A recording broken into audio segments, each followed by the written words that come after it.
toi la magnificence, éternel Dieu des armées. Merci pour ce temps d'adoration. Merci pour ta présence au milieu de nous. Nous voulons écouter la parole. Parle-nous. Instruis-nous. Construis-nous par ta parole. Nous soumettons toute pensée de l'ennemi captif à l'obéissance de l'Esprit afin que nos cœurs soient disposés. Au nom de Jésus. Amen. Est-ce qu'on peut acclamer le Seigneur pendant que nos amis regagnent leur place? Mazanga, que Dieu te bénisse pour le service de ce matin. Que Dieu te renouvelle. Nos acclamations sont tellement timides, je me pose la question, est-ce que vous êtes en colère après les chantres?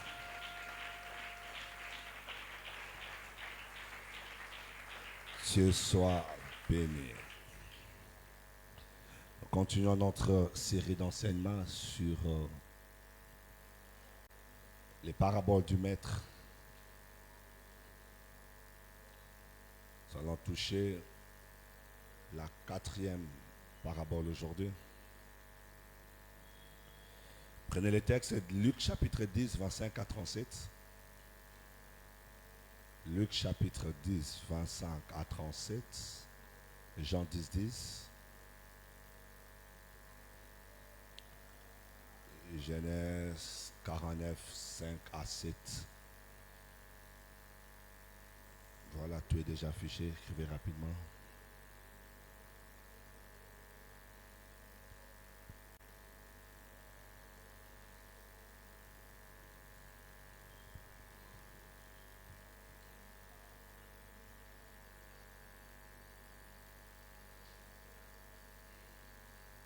Luc 10, 25, 37, Jean 10, 10, Genèse 49, 5 à 7. Les paraboles du Maître.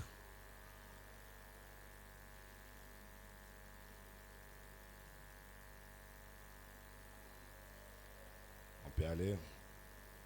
Luc chapitre 10, on peut balancer les textes. Luc chapitre 10, à partir du verset 25. Nous écoutons la lecture.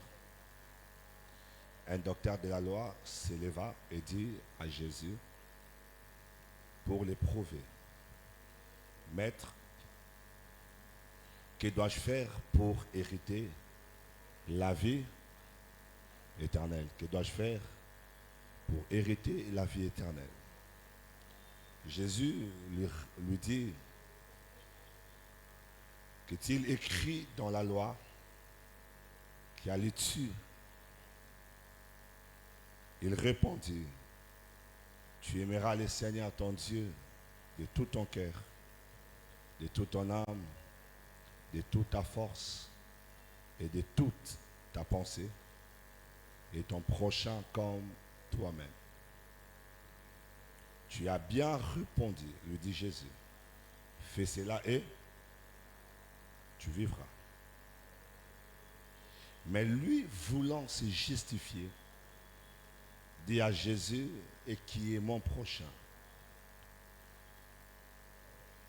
Jésus reprit la parole et dit, un homme descendait de Jérusalem à Jéricho. Il tomba au milieu des brigands qui le dépouillèrent, les chargèrent des coups et s'en allèrent, les laissant à demi mort. Un sacrificateur qui par hasard descendait par le même chemin,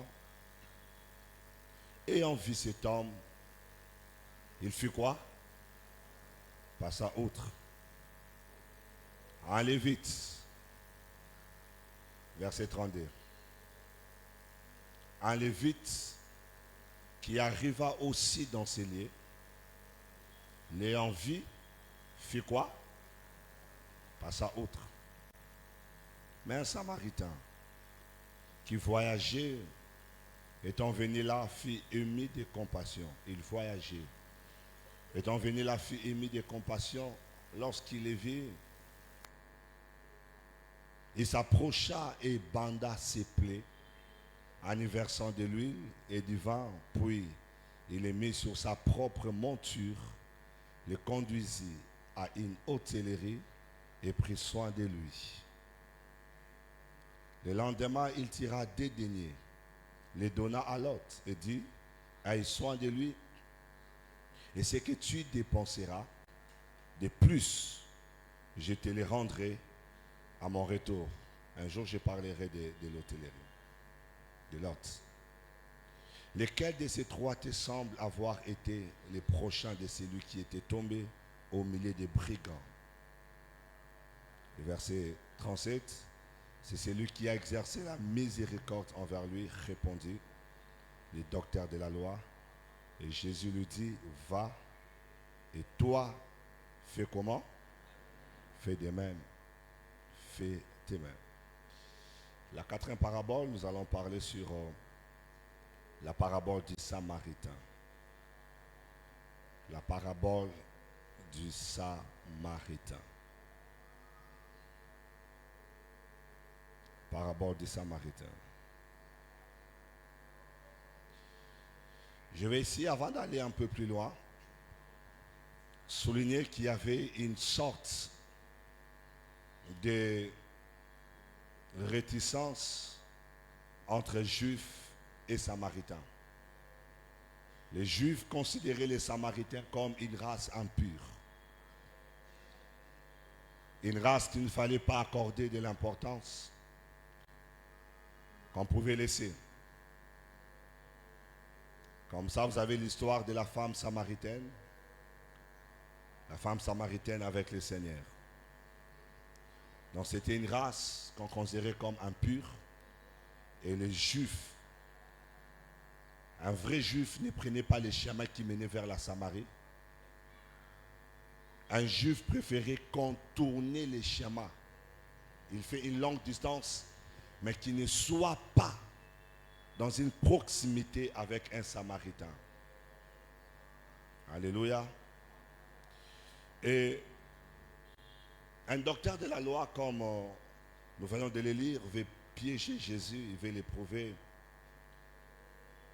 En sachant que devrions-nous faire pour hériter la vie éternelle, Jésus entre dans sa réponse, dans sa question pour lui dire l'amour à l'endroit de Dieu et l'amour à l'endroit du prochain. N'étant pas convaincu, il veut savoir ce qu'est le prochain. Ainsi, Jésus donne la parabole du Samaritain. Remarquez que dans cette parabole, il y a 5 sujets. Il y a 5 personnes. Il y a 5 personnes dans cette parabole. Chacune de ces personnes est une représentation de ce que nous allons voir ce matin. D'abord, on nous parle d'un homme. On parle d'un homme qui venait de Jérusalem et qui descendait à Jéricho.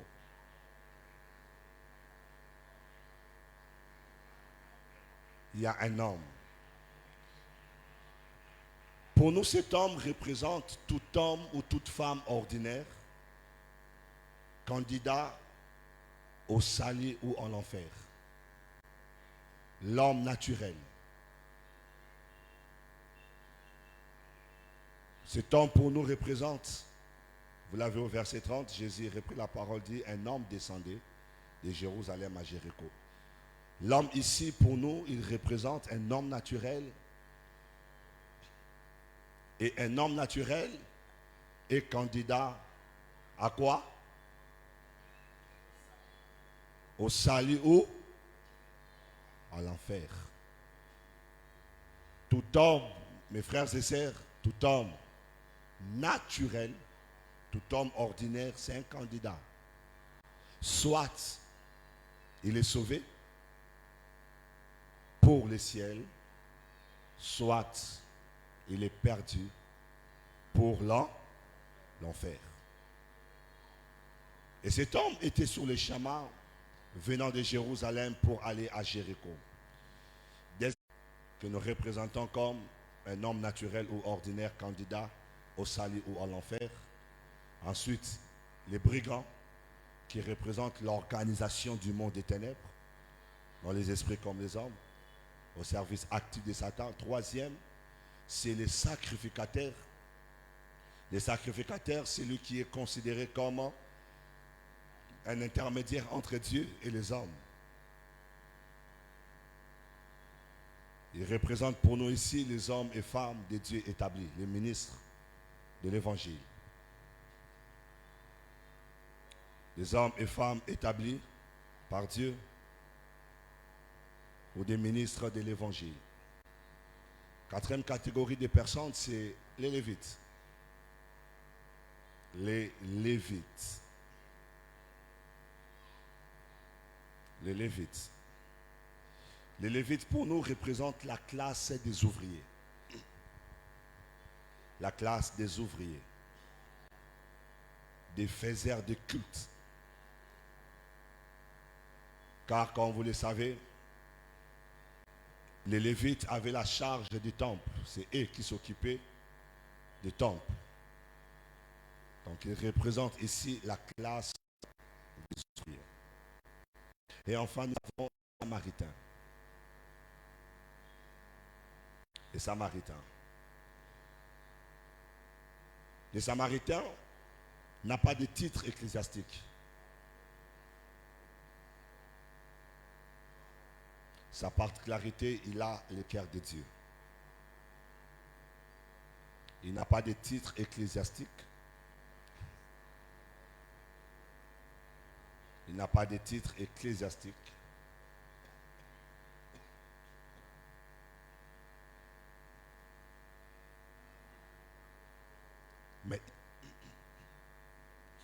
Mais il a le cœur de Dieu. Excusez-moi.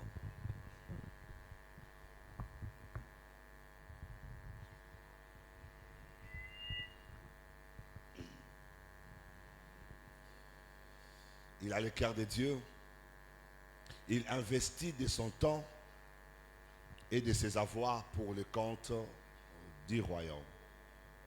Les Samaritains, à Mito. Il investit de son temps et de ses avoirs pour le compte du royaume.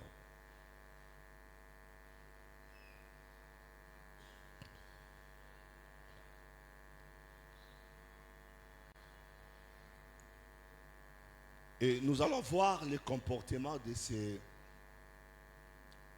4 personnes face aux candidats au salut ou en enfer.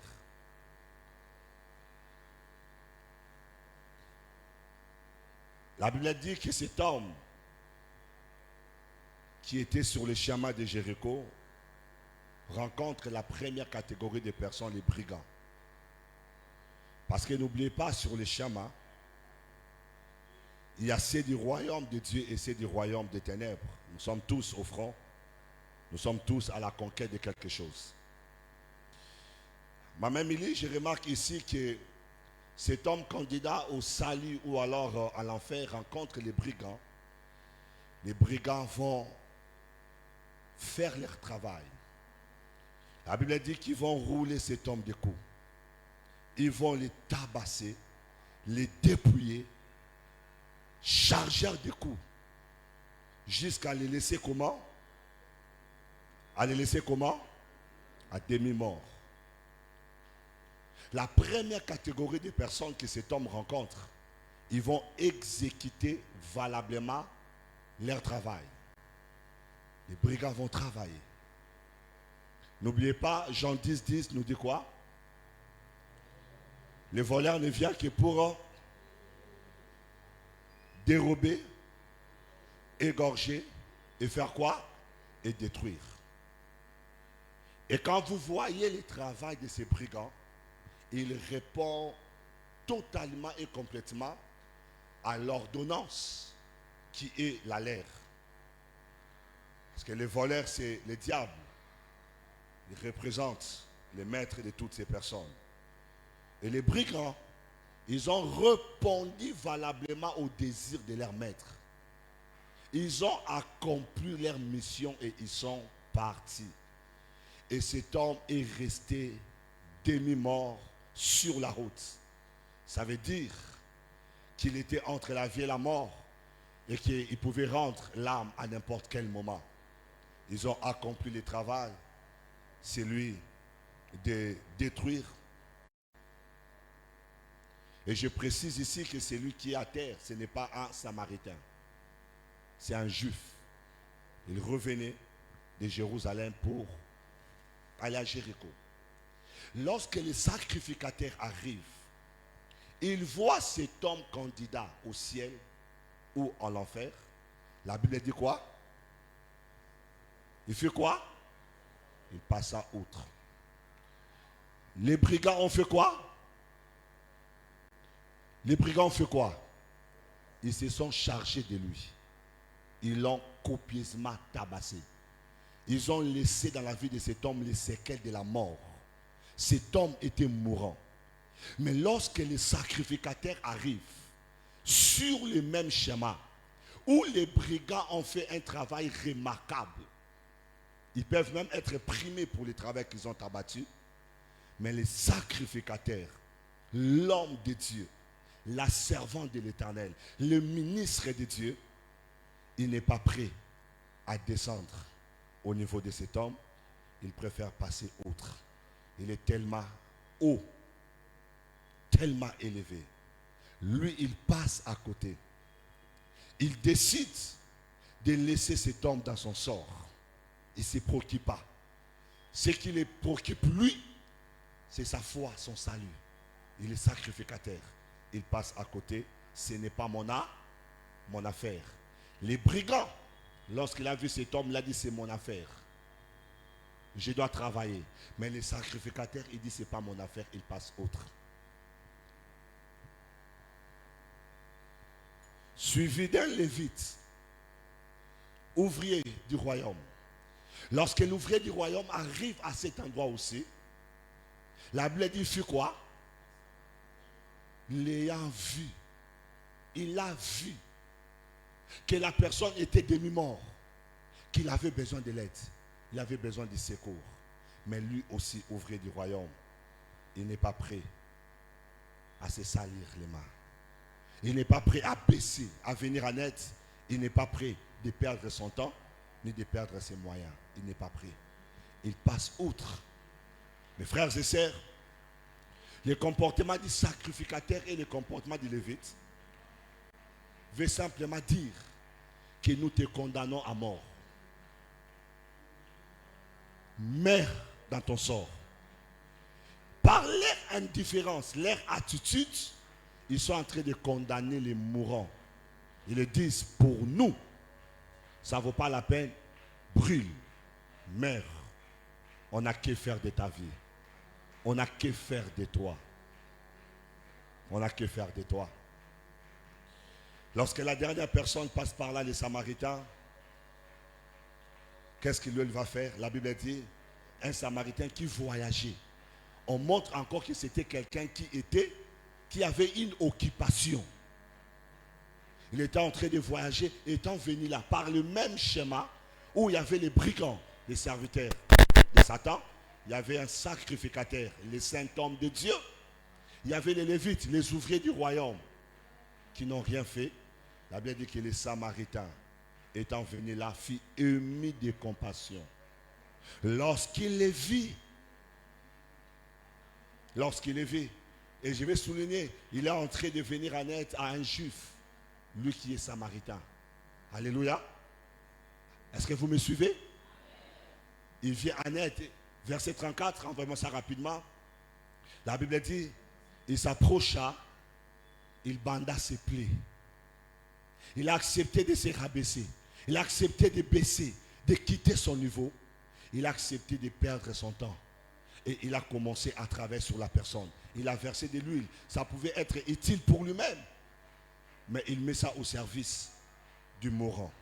Il verse du vin, puis il est mis sur sa propre monture. On précise. Sa propre monture le conduisit à une hôtellerie, entre guillemets, hôpital, et prit soin de lui. Alléluia. La suite, verset 35. Le lendemain, il tira des deniers. Il a pris l'argent et le donna à l'autre et dit, aie soin de lui et ce que tu dépenseras de plus, je ferai quoi? je te les rendrai à mon retour. À mon retour. Mes amis, je suis resté longtemps sur la parabole du semeur en train d'examiner ma vie, d'étudier ma vie, d'étudier le comportement de l'Église, le comportement des chrétiens face à ce que Dieu veut nous enseigner.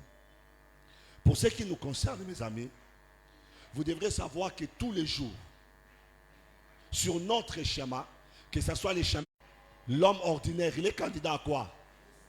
Au salut ou? Pas candidat du salut et de l'enfer. Du salut ou de l'enfer. Donc c'est là ou l'autre, pas les deux au même moment. Et chacun de nous, d'une manière ou d'une autre, nous rencontrons sur notre chemin, sur notre avenir, un homme ordinaire. Nous les rencontrons, chacun de nous. Je vous dis, quand j'ai examiné ça, je me remettais moi-même en cause sur beaucoup de choses aussi. J'ai dit, Seigneur, on doit se corriger. Sur notre chemin, nous rencontrons l'homme ordinaire. Mais mes amis, cet homme ordinaire que nous rencontrons, la plupart de ces personnes sont déjà des victimes, des brigands. Les victimes de l'organisation du monde des ténèbres. Ça veut dire qu'il y a des hommes et femmes que le diable a fait quoi? A roulé des coups, a chargé de la vie du péché. Le diable les a chargés et a laissé sur eux les séquelles de la mort éternelle. Ces gens marchent, mais en réalité ce sont des demi-morts. Ils sont demi-morts, pourquoi? Parce qu'ils ont encore la possibilité d'être sauvés pour le royaume. Mais comme ils ne sont pas encore sauvés, ils sont comme les demi-morts. Ils sont sur le chemin de la mort éternelle, sur le chemin de la perdition. Nous rencontrons ces hommes que le diable a laissé les séquelles. Ces hommes que nous traitons, ces femmes que nous traitons de prostituées. Le diable a laissé les séquelles dans leur vie. Il a laissé les séquelles. Comme les brigands, en chargeant cet homme de coups, il avait des plaies sur lui. Il y avait les traces des brigands sur eux. Et sur les chemins de nos vies, mes frères et sœurs, nous rencontrons la plupart des personnes qui ont les séquelles, les traces de l'ennemi. C'est une prostituée, c'est un bandit, c'est un alcoolique, un fumeur de chanvre. Des hommes et femmes qui ont les séquelles de la mort. Ils marchent avec la mort. Et des fois, nous les regardons. Nous savons que ces hommes et femmes, si Jésus revenait aujourd'hui, leur sort est comment? Leur sort est scellé. Et qu'est-ce que nous faisons? Nous, les ouvriers du royaume, nous les sacrificateurs. Parce que sur notre chemin, nous rencontrons ces personnes. Mais quand nous les rencontrons tous les jours, nous les rencontrons. C'est facile. Des fois, lorsque nous prêchons, nous condamnons les sacrificateurs et les lévites. Mais alors que j'étudiais cela, j'ai réalisé que c'est la réalité de chacun de nous, ma réalité de tous les jours. Tu rencontres les fumeurs, les preneurs de chanvre. Vous savez, juste après chez moi, la maison qui suit chez moi, il y a beaucoup de jeunes du quartier qui viennent là, qui s'assoient, que ce soit le matin ou je ne sais pas, les après-midi, surtout les soirs quand on rentre de l'église. Ils peuvent être dans les dizaines de jeunes, plus de 10. Et tous, là devant la porte, en train de prendre des chanvres. Des fois, on les regarde avec ma femme, on dit, eh, Banabazo Beba. Et ces jeunes ne cessent d'enrôler d'autres jeunes. Bazalaka 3, Bakoma 5, Bakoma 7, Bakoma ébélé. Des fois, le soir, quand tu passes sur mon avenir, tu sens l'odeur, il y a le pipi. Ça se prend le long de cet avenir. Et souvent, on a l'habitude de dire, oh mon Dieu, mais oh mon andakoti. Tani ba baby si moi. Oh mon abana ba français. Ba UPR. Azo ba me la diamba, azo rapper, raba mama, azo rapper. Libana azo me la diamba, azo rapper. Ami mon apenza za n'États-Unis. Devant nous, qu'on passe au bien, et bah, revers. On dit, bah, là, tu vas, ah, ouais. Quand il va souki, bah, et nous, des fois, nous passons, nous disons, eh, bah, nous, pesa, tant de bazo beba, tant de bazo beba, nous passons autre. Ce n'est pas notre affaire. Ce n'est pas notre affaire. Ce n'est pas notre souci. C'est son affaire à lui. Sacrificateur lévite, nous passons outre. Il y a 4 leçons que j'aimerais nous partager au travers de ces textes. La première des choses, mes amis, les pécheurs que nous passons en route sont des victimes de Satan. Les pécheurs que nous passons en route sont des victimes de Satan. Ce sont des personnes que le diable a roulé des coups. Il les a chargés du poids de la vie.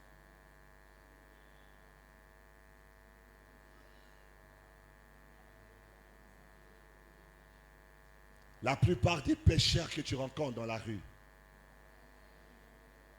vous savez, je me posais souvent la question. Il y a une femme sur TikTok, je ne cite pas son nom, je refuse. Elle, quand elle se met à insulter, elle va t'insulter des sanitaires.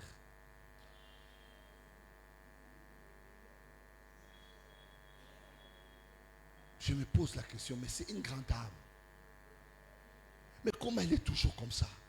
Elle insulte même les autorités. Que tu sois le numéro 1 du pays, le numéro 2 du pays, le numéro 3, il va t'insulter avec ce que même les Quinois disent, les génériques. Il t'envoie les génériques. Il s'en fout de tout le monde.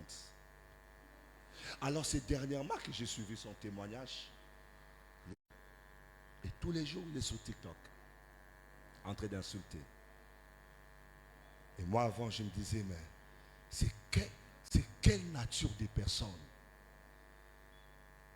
Mais ayant écouté son témoignage, j'ai compris que les brigands étaient passés par son chemin.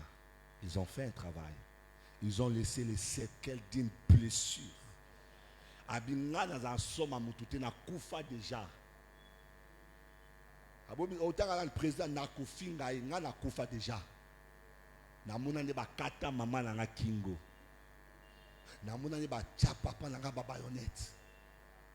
Parce que nana ko ban sanga la mboka oyo. Et tu regardes. Des fois, tu rencontres ce genre de personnes, tu passes autre. Que des personnes qui sont devenues prostituées parce que à la maison, moi j'ai reçu une fille ici au bureau qui était abusée par qui? Par son grand-père et par son oncle. Au point qu'un jour, son grand-père et son oncle, donc papa na moana, ils l'ont fait les mêmes jours aux mêmes heures avec la petite. Donc, papa na moana.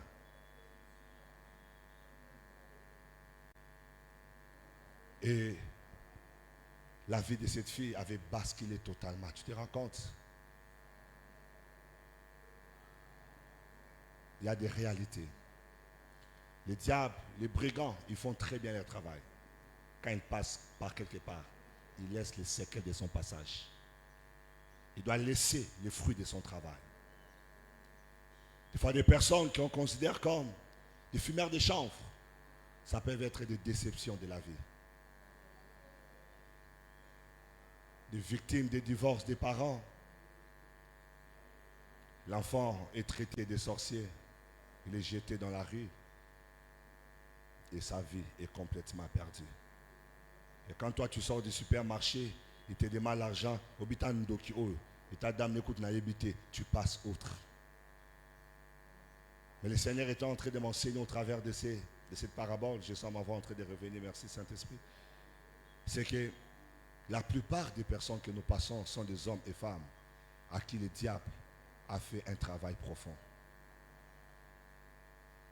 Il a fait un travail, il est parti. Regarde dans ton quartier combien de personnes sont des victimes, des candidats sur la liste du diable pour l'enfer. Combien? Combien y a-t-il de personnes autour de nous, même dans nos familles, dans nos familles? Nous savons que oh, Azakamu, tout makasa yokate. Mais des fois, poser des questions, vous allez savoir, vous allez apprendre. Moutou makasa yokate, elle a été violée en son enfance. Il y a une période, je ne voyais pas une adolescente à l'église, ça faisait beaucoup de temps. Je ne la voyais pas, elle avait disparu.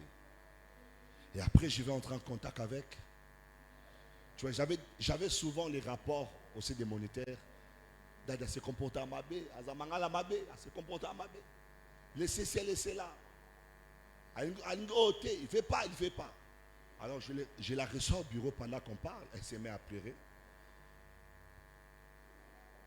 Et c'était à l'école, les journées culturelles comme d'habitude, elle était avec ses amis. Elle était en train de prendre son Fanta. Elle va déposer pour se déplacer, revenir, continuer avec son Fanta. Et puis, l'épisode va s'arrêter là. Quand elle va se réveiller plus tard, elle n'avait pas son sous-vêtement. Il y avait les sangs autour d'elle, dans une des salles de classe, et ses amis n'étaient pas là.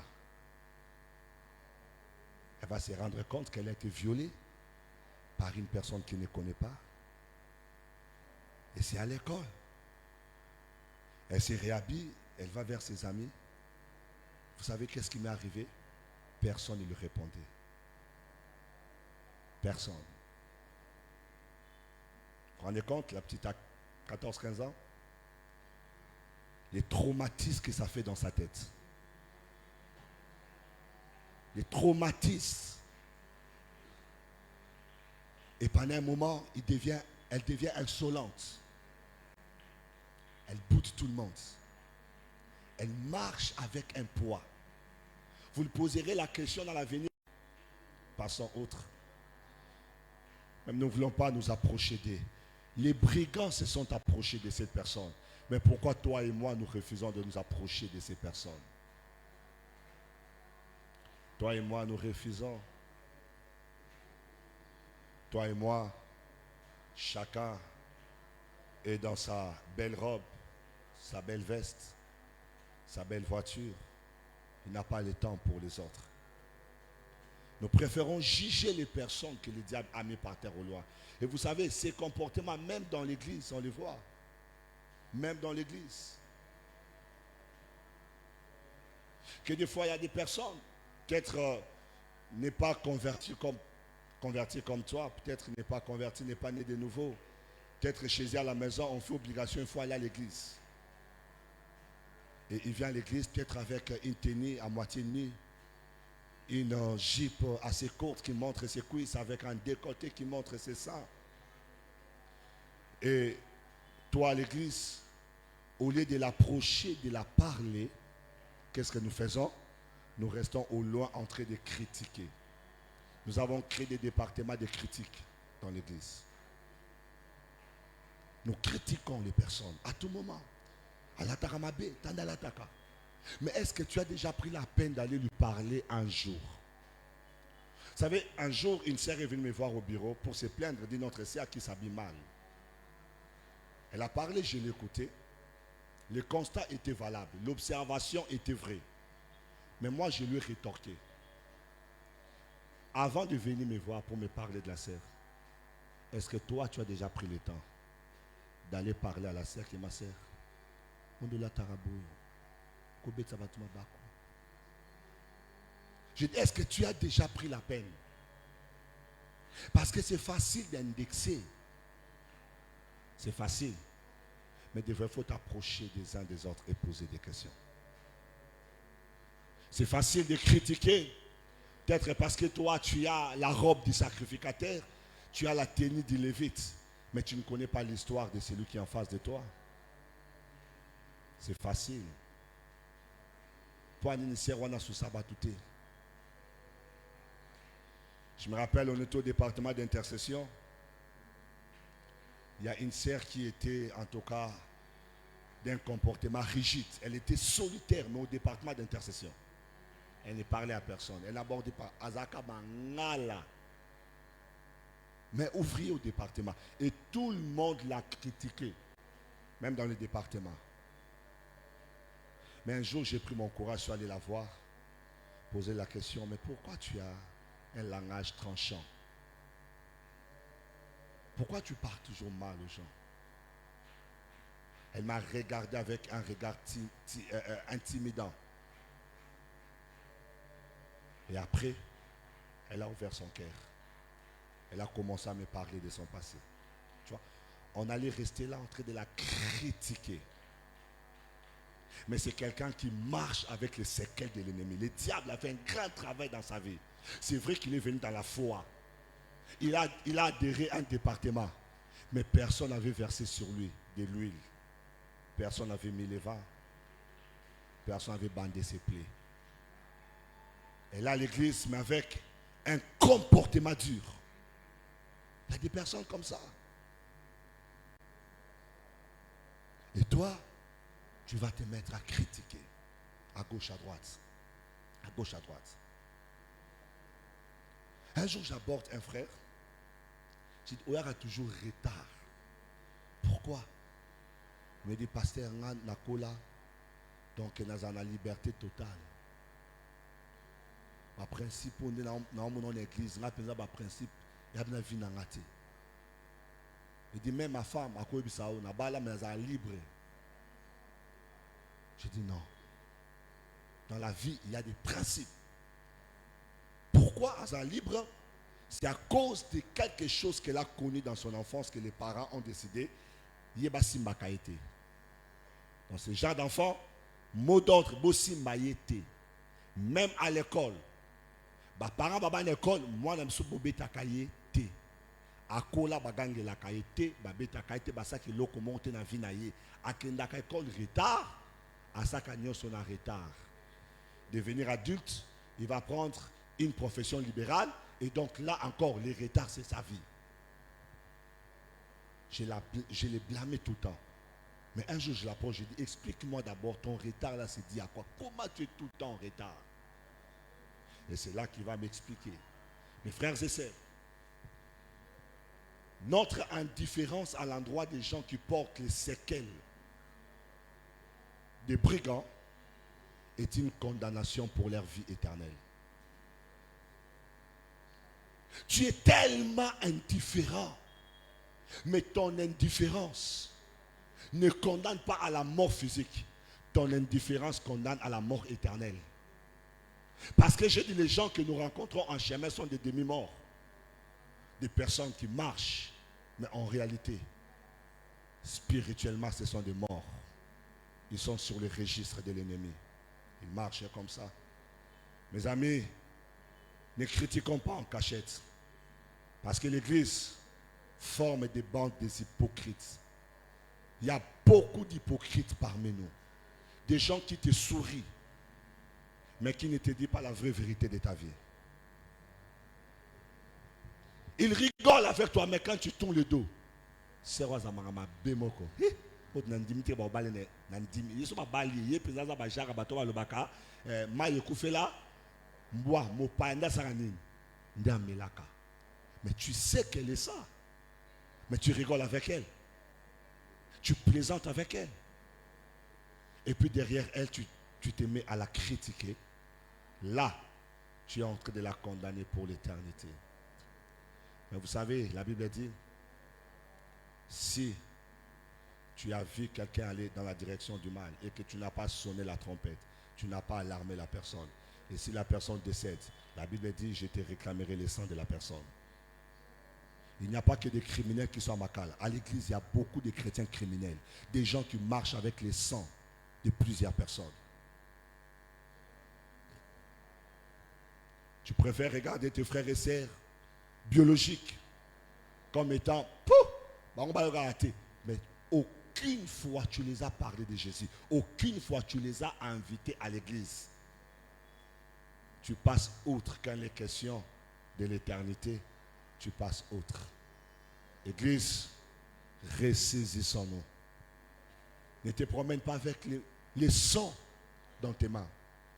Parce que la Bible dit toutes les fois que tu as vu quelqu'un aller dans le mal et que tu n'as pas interpellé, tu as commis péché. Tu as péché avec lui. Tu as péché avec lui. Il y a sorti évangélique. Moi, je suis trop digne. Je suis pasteur. Moi, j'ai déjà l'appel au ministère. Moi, ces histoires-là, c'est plus mon affaire. Et nous, les pasteurs, nous restons à la maison. Il y a sorti évangélique, les ouvriers pour eux. Je sers à l'église. Je suis affecté au temple. Ce qui se passe dans la rue n'est pas mon affaire. Ce qui se passe dans la rue n'est pas mon affaire. Que Dieu bénisse encore ces bien-aimés frères et sœurs qui sont dans la rue chaque samedi. Je vois les images hier. Que Dieu vous bénisse abondamment.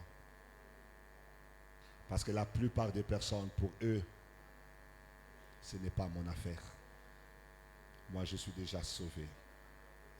Mes amis, pour ceux qui écrivent, écrivez ceci. La plus grande tragédie de la vie,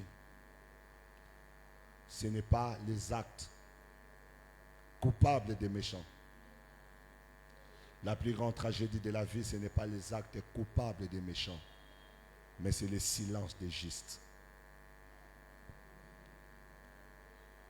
La plus grande tragédie de l'histoire de la vie n'est pas les actes coupables des méchants, mais c'est le silence des justes. Les actes coupables des méchants, c'est normal. C'est normal qu'ils fassent ça. Mais le silence des justes, c'est anormal. Et je vais vous dire quelque chose, mes amis. Le silence du juste tue jusqu'à l'éternité. Si un brigand peut donner la mort physique, un juste peut donner la mort éternelle. Entre celui qui a donné la mort physique et celui qui a donné la mort éternelle, qui est le plus mauvais, le plus grand brigand? C'est qui? C'est celui qui a donné la mort éternelle. Mais souvent, nous nous taisons là où nous sommes censés parler. Souvent, les justes ils s'étaient. Moi, je ne parlais pas. Moi, je ne sais pas. Moi, je ne pourrais pas. Mais pendant ce temps, les brigands sont en train de faire le travail. Les brigands passent par les rues. Ils passent dans nos familles. Ils passent dans les maisons. Les brigands passent dans les sociétés. Ils viennent même à l'église. Ils viennent même à l'église. Les brigands viennent travailler même à l'église. Mais nous sommes incapables de descendre sur terrain. D'aller sur terrain. D'aller parler aux âmes. D'aller sauver les âmes. Ils sont déjà sur la liste de l'enfer. Mais nous les condamnons. L'indifférence des chrétiens condamne les justes. Et nous sommes des juges de beaucoup de personnes qui doivent hériter le royaume. Nous leur disons, yo kotalo late. Yo kotalo late. Parce que quand tu refuses d'apporter la parole à quelqu'un qui est mourant spirituellement, tu dis autrement, toi ton sort est scellé. Tu vas pour la mort éternelle. Il se met à critiquer X, il critique Y. Mais ils n'ont jamais le courage de dire à la sœur, sœur, Ola t'aura bien été. Mais eux, c'est qui ça est. Aux autres, c'est qui ça est. Tu dis jamais au frère, frère, obeta abiso mabakuna eloko salaka o beta mabaku. Mais tu préfères le dire à quelqu'un de ta race, sacrificateur ou ouvrier. Vous gardez cette nouvelle pour vous. Et à la fin, vous dites, on est des chrétiens. J'aime ce qu'un homme de Dieu a fait quelque part un jour. Il arrive dans un endroit où les gens critiquaient. Ils étaient là, ils parlaient. Ils ont parlé tellement des autres. Ils ont pris le temps de parler des autres. Et avant de se séparer, le car dit non, on ne doit pas se séparer. On a pris combien de temps pour critiquer? Prenons le même temps pour l'intercession. On va intercéder pour ces personnes-là. On va prier pour eux. On va prier pour leur salut. Parce que si Dieu t'a permis de voir les défauts de l'autre, ce n'est pas pour que tu ailles crier sur le toit, mais c'est pour que tu sois pour lui un canal de salut. Que tu lui apportes la parole. Mais nous, qu'est-ce que nous faisons? Parce que tu y as vu, et si vite, tu veux détruire. C'est comme ça même, nous remarquons, les frères et sœurs à l'église, dans la société, ils apprennent que X est dans ça. Il y a une vidéo, et tout le monde se met à faire quoi? À partager la vidéo. Mais bizarrement, lorsqu'il y a une prédication, on ne partage pas la vidéo. Quand il y a une sortie évangélique, on ne partage pas la nouvelle. Il y a campagne, on ne partage pas. Mais on qui tel à quoi au pingi. Mbala, on qui babi à quoi? À quoi? Ah bon, il fallait caca. Kassiama, on qui sang, babi à quoi? C'est vrai ça. Pas. Moins de quelques minutes, l'information a atteint l'univers. Moins de quelques minutes. Mais maintenant, appelle quelqu'un dit, mon cher, est-ce que tu sais que Jésus aime les pécheurs? Ah, non, ça on. As une information? Ma femme m'a montré une vidéo qui se passe aux États-Unis. Dans un concert, quelque chose se passe. Un acte s'est passé dans quelques secondes, plus de 1 million de vies. Et vous savez, dans les 1 million de vies là, il y a aussi les chrétiens dedans. Dans le partage, il y a les chrétiens. Mais quand il est question de partager la bonne nouvelle, là, on n'a pas des ailes. Là, on n'a pas les mégas. Mais quand il faut critiquer telle personne, là, on est fort de le faire. Nous passons outre. Nous condamnons les gens à mourir de leur sort.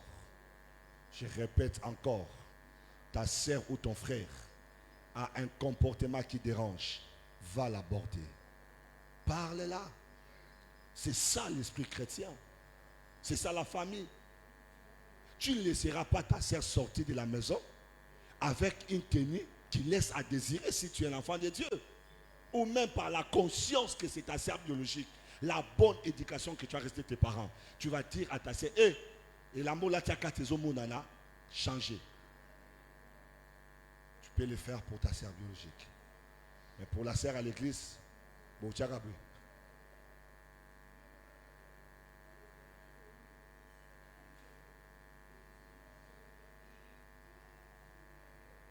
Et ça s'arrête là.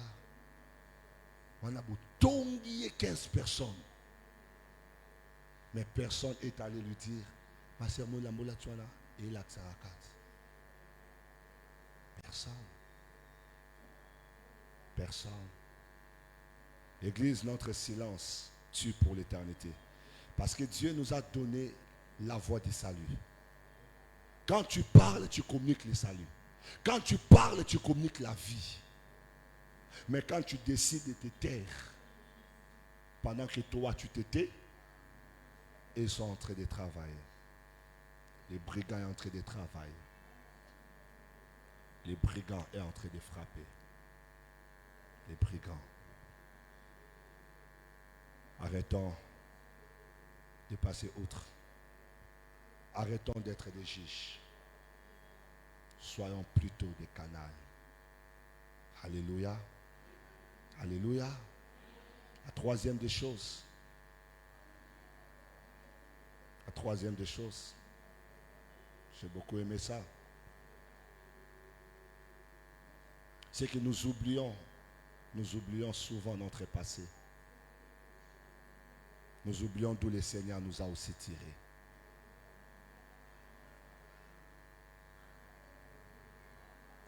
Nous oublions, mes amis, nous oublions notre passé. Tu oublies 10 ans en arrière, réfléchis 15 ans en arrière, tu étais qui? Je veux que chacun de nous réfléchisse 20 ans en arrière, 30 ans, 40 ans, 50 ans pour les plus vieux. Nous oublions souvent notre passé, d'où le Seigneur nous a tirés. Il y a cette pensée qui montait dans mon esprit, qui m'a fait beaucoup de bien. Mes frères et sœurs, notez ceci. Les saints d'aujourd'hui ont un passé sombre. Les saints d'aujourd'hui, les prédicateurs d'aujourd'hui, les modérateurs d'aujourd'hui La sœur là qui prophétise, les frères là qui intercèdent, les saints d'aujourd'hui avaient un passé sombre. Les saints d'aujourd'hui ont eu un passé sombre. Alors si les saints d'aujourd'hui avaient un passé sombre, cela veut dire que les pécheurs d'aujourd'hui pourraient avoir un avenir de sainteté. Les pécheurs d'aujourd'hui peuvent avoir un avenir de sainteté, un avenir de gloire. Car dans la vie, les uns ont un passé, d'autres ont un avenir. Est-ce que quelqu'un me comprend? Il y a des gens qui ont un passé, il y a des gens qui ont l'avenir.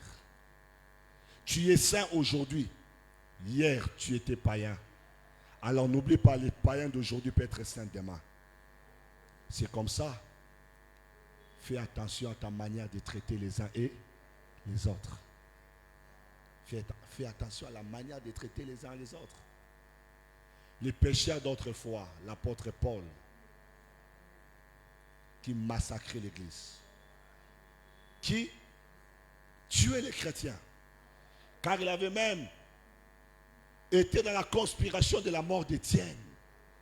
Pendant que les Juifs étaient en train de lapider Étienne, la Bible dit que c'est Paul qui avait le vêtement de ces gens-là. Ils ont cité les gens à la mort. Paul s'est promené avec des lettres de mort, maman Émilie, l'apôtre Paul. Paul, Saul de Tarse, il était zélé pour persécuter l'église.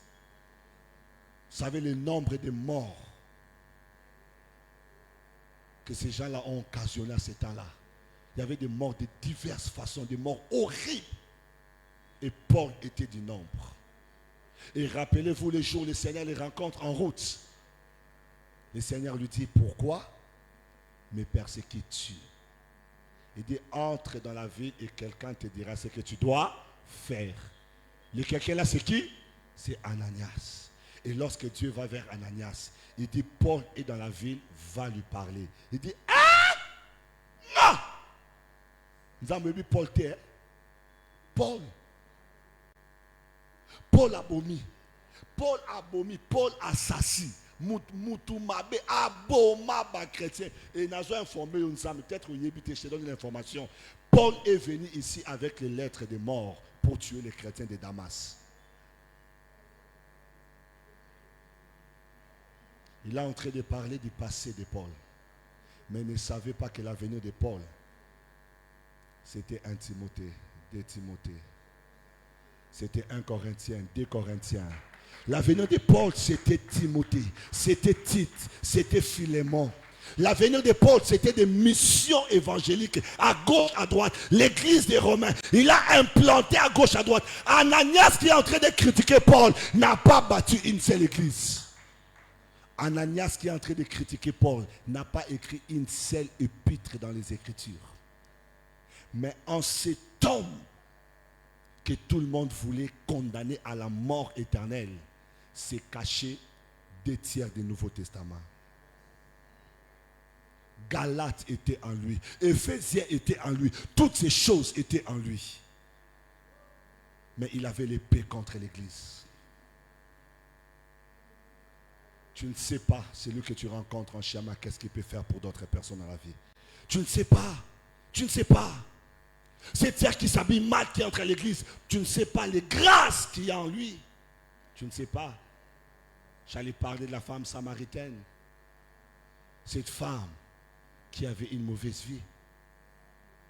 Est-ce que vous avez déjà réalisé que le salut de la Samarie s'est caché derrière la femme samaritaine?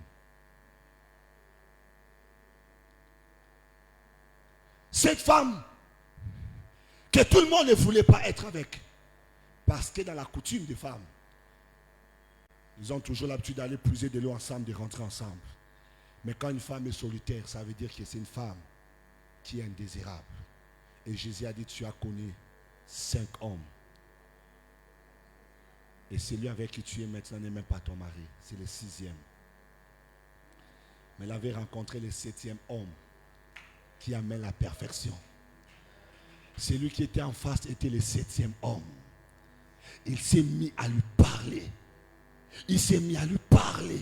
Il a parlé à son cœur. Il a parlé à son âme. La Bible dit la femme samaritaine a déposé sa criche au pied de Jésus. Elle est entrée dans la ville de Samarie. Cette femme qu'on ne pouvait pas écouter, l'évangile a donné de la valeur. Elle s'est mise à crier, venez voir, c'est lui qui m'a parlé, tout ce que j'ai fait, venez les rencontrer. Et la Samarie est sortie pour rencontrer Jésus. La Samarie a été sauvée derrière la femme samaritaine.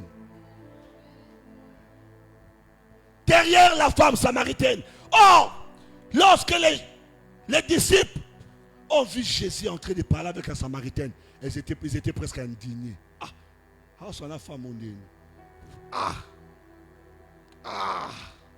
Ça c'est le comportement de l'église. Est-ce que comment on a été? Les disciples indignés. Il parle à la femme samaritaine. Il ne sait pas que c'est une samaritaine. Est-ce qu'il ne sait pas que c'est une païenne? Est-ce qu'il ne sait pas que cette femme-là, cet homme-là, c'est un voleur, c'est un brigand? Est-ce qu'il ne sait pas? Là c'est l'église. L'église se met ensemble. L'église parle des pécheurs. Il parle des pécheurs comme des juges qui les condamnent à l'enfer. Il doit brûler dans le feu éternel. C'est un païen, c'est une païenne. On ne doit pas les approcher. On ne doit pas parler avec eux. Qu'est-ce que le maître est en train de faire? Mais ils ne savaient pas que le salut de toute une ville était caché derrière celle que tout le monde ne voulait pas aborder. Des fois, celle que toi tu es en train de négliger peut amener autant de personnes au salut que toi tu ne le feras pas. Dans ce monde a éclaté. C'est qu'il y a un problème. L'église est toujours dans les soupçons. Dans les critiques.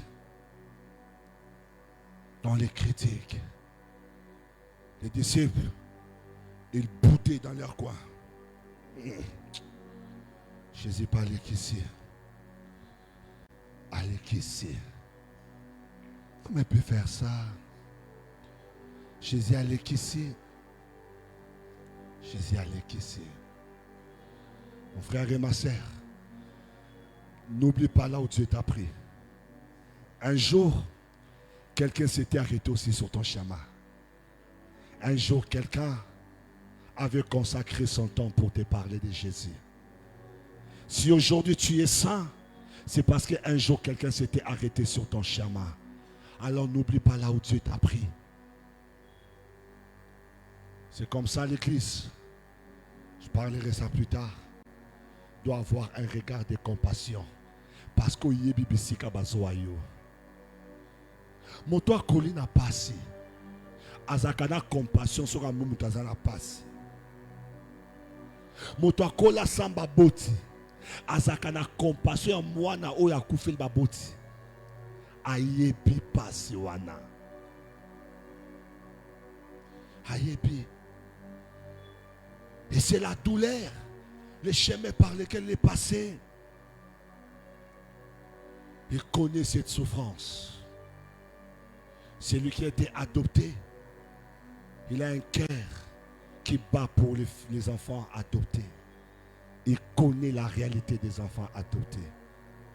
Mais ce qui est étrange, l'Église ne connaît pas les prix payés pour son salut. Nous voulons que nous soyons un club d'amis entre nous. 10 ans dans la foi, 15 ans dans la foi, 20 ans. Mon frère, n'oublie pas là où Dieu t'a pris. N'oublie pas. Moi qui vous parle aujourd'hui, la personne qui m'a ramené au Seigneur aujourd'hui, il est dans le monde.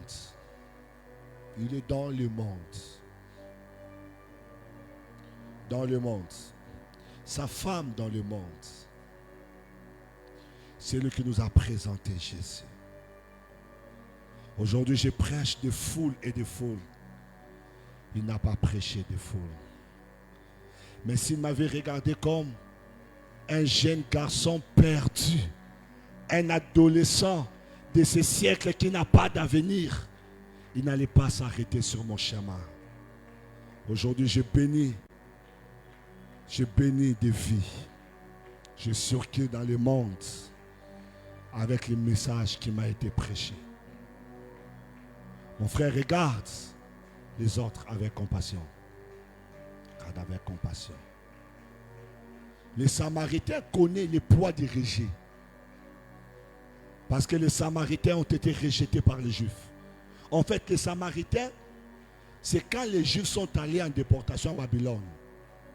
Le métissage des Juifs et les Babyloniens, ça a donné la race des Samaritains. Et les Juifs purs ne voulaient pas des Samaritains. Ils l'ont rejeté. C'est une race mélangée. C'est une race mélangée. Mais les Samaritains qui passaient par ce chemin, ils connaissent le poids des rejet. Ils connaissent le poids d'abandon. Il a vu comment ses propres frères, les Juifs, les ont rejetés. Il connaît. N'oublie pas d'où Dieu t'a pris. Lévite, sacrificateur. N'oublie pas là où Dieu vous a pris. Lisez avec moi en Genèse 49, 5 à 7. Je m'avais vers clôturer ma prédication. Genèse 49, 5 à 7. Écoutez mes amis. Parce que c'est lui qui est sacrificateur et de la tribu de quoi? De Lévi. Tout sacrificateur est de la tribu de Lévi, de la maison d'Aaron. Des fois nous oublions notre passé. Et pendant que je faisais la lecture, Dieu m'a ramené au passé de Lévi. Dieu m'a dit, va un peu voir le passé de Lévi. C'est Lévi là qui est en train de passer outre là. C'est sacrificateur qui refuse, voit un peu son passé. Ici, Jacob au soir de sa vie, il réunit ses forces. Il est en train de bénir ses enfants, tracer leur destinée. Il commence par Riban. Il enlève Riban de la liste. Il dit, toi, mon premier-né, fils de ma vigueur, mon prémisse, tu as sué la couche de ton père, tu n'auras pas la prééminence. Impétueux comme vent, il dit, tu n'auras pas la prééminence. Il a effacé Ruben. Il va prendre Siméon et Lévi, il les met ensemble. Parce qu'après Ruben, c'est Siméon. Après Siméon, c'est Lévi. Il dit, Siméon et Lévi sont frères. Écoutez très bien. Ils sont frères. Il dit, leurs glaives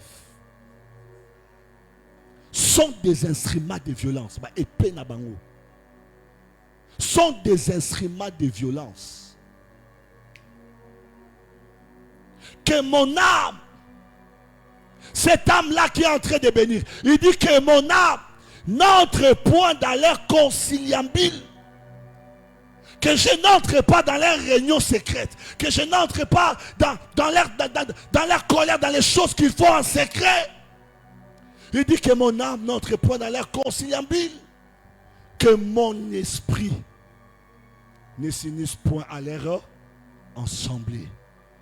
Parce qu'ils avaient l'habitude de se mettre ensemble, de tester des choses et d'aller tuer. D'aller tuer. Ils avaient une telle violence. Il dit car dans leur colère, ils ont fait quoi? Ils ont tué des hommes. Lévi. Dans leur colère, ils ont tué des hommes. Dans leur méchanceté, ils ont coupé les jarrets des taureaux. Le verset 7. Maudite soit leur colère, car elle est violente, et leur fureur, car elle est cruelle. Il dit quoi? Je les séparerai dans Jacob et je les disperserai dans Israël. Ça, c'est leur papa qui est en train de les rayer eux aussi pour avoir fait autant du mal dans leur jeunesse. Ainsi, Lévi est écarté, Siméon est écarté. Mais c'est plus tard avec Moïse que Moïse viendra tracer le chemin de Lévi dans les sacerdoces, d'après la parole que Dieu lui avait dite. Vous allez voir que la colère des Lévites était transgénérationnelle. Un homme de la tribu de Lévi épousa une fille de la tribu de Lévi. Et ensemble, ils ont eu 3 enfants. Aaron, Myriam et Moïse. Pourquoi Moïse n'est pas entré dans la terre promise? Pourquoi Moïse n'est pas entré? À cause de quoi? La colère. Laquelle colère Jacob avait maudit. Mais Lévi oublie son passé. Lévi oublie là où Dieu l'a pris. Parce que lui aussi était effacé de la carte comme Riba. Mais c'est par Moïse que Dieu est venu remettre Lévi.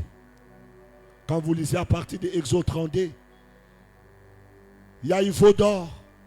Moïse est descendu avec les tables en colère. Il a dit à moi, ceux qui sont de l'Éternel. La Bible dit les Lévites sont allés derrière Moïse. Et Moïse a dit, éliminez-moi ces peuples. Ils ont commencé à tuer tous ceux qui avaient fabriqué les veaux d'or. Et puis Moïse leur a dit, maintenant, vous serez bénis de l'Éternel. Parce que vous avez enlevé le mal au milieu de nous. C'est un peuple autrefois maudit, mais béni plus tard. N'oublie pas ton passé. N'oublie pas ton passé. N'oublie pas ton passé. N'oublie pas ton passé. J'ai toujours dit, quelqu'un qui avait évangélisé Alain Moloto ne savait pas le nombre d'albums que cet homme allait bénir l'église. Quelqu'un qui avait évangélisé Taylor Sport ne savait pas. Mon frère et ma soeur, des fois, ces gens-là que tu considères comme de moins que rien. Cet homme ici, comment il s'appelle? Donny Mike Clarkin, qui a béni et béni pendant beaucoup d'années l'église, corps de Christ. C'était un homosexuel. Mais quelqu'un lui a apporté la parole. Un homosexuel, mais qui est devenu un grand chanteur à caractère international. Nous chantons ces cantiques. Mes amis, en conclusion, 4e chose, c'est que le Seigneur regarde les pécheurs avec les yeux de la compassion. Le Seigneur regarde les pécheurs avec les yeux de la compassion, les yeux d'amour et les yeux de miséricorde. Je veux qu'aujourd'hui que tu m'écoutes très bien. Le Seigneur ne parle pas ton langage. Le Seigneur ne pousse pas ta pensée. Le Seigneur ne parle pas ton langage. Le Seigneur ne parle pas le langage des sacrificateurs. Le Seigneur ne parle pas le langage des Lévites. Il parle son langage. Et le langage de Dieu, c'est le langage de l'amour. C'est ça son langage. Si les sacrificateurs refusent de t'accorder l'amour, j'ai envie de dire à quelqu'un, le Seigneur ne parle pas le langage du pasteur. Il ne parle pas le langage du modérateur. Il a son langage à lui. Car dans la parabole, je dis dans la parabole, les Samaritains, c'est Jésus qui voyage. Il est en train de quitter la terre. Et il voit les pécheurs. Il leur accorde le salut. Il les amène à un endroit, il les abrite. Cet endroit est censé être l'église. Et il dit à Lot, tout ce que tu dépenseras de plus, je te les rendrai. La récompense que Dieu nous donnera un jour. La vision de Jésus n'est pas la vision du sacrificateur. Toi, tu dis que tu mourras pour l'éternité. Mais le Seigneur est passé par là. Il a bandé les plaies. Il a soulagé. Il a donné des deniers, les indices. Il a donné la parole. Il a donné le Saint-Esprit. Il a dit, prends soin de lui. L'église, nous avons la parole. Prenons soin des pécheurs. Prenons soin des pécheurs. La Bible dit dans Ézéchiel que Dieu ne prend pas plaisir à la mort du pécheur. Mais Dieu se réjouit de la mort du juste. Quand le juste décède, c'est l'église qui pleure. Mais le royaume est dans la joie. Un fils est revenu sain et sauf. Il n'est pas tombé sur le champ de bataille. Mais quand un pécheur meurt, le Seigneur dit, Satan a gagné sur cette âme. C'est comme ça que Dieu ne veut pas la mort du pécheur. Incline ta tête en prière. Yeswa bien Ginga. Incline ta tête en prière.